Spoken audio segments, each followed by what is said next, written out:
This incident demonstrates calmness, tolerance, and kindness.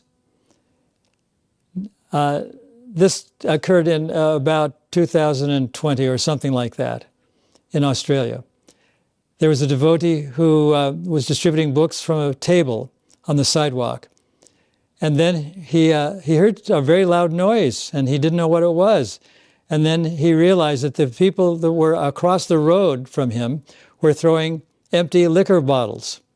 And they were throwing them directly at him, and a few pieces of glass landed on his table.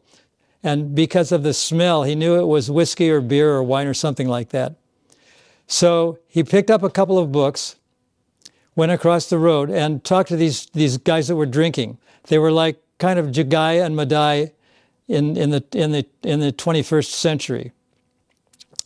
So they were very amazed. As he approached them with his books, he embraced them.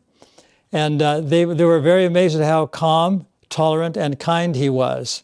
And they didn't expect that. And one of them immediately apologized to him, and he said, "I'm sorry for us being so violent. We were throwing empty whiskey bottles at you."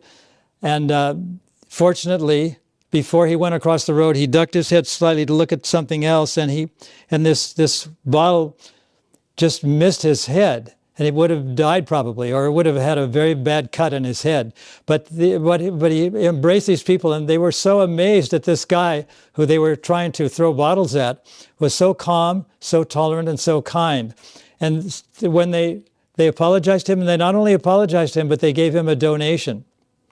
And a while later, one of them actually wrote to this guy. They got his email address and asked for some more information about Bhagavad Gita. So this just shows that that a devotee can be very tolerant, very kind, and very compassionate, and it will have a very deep effect.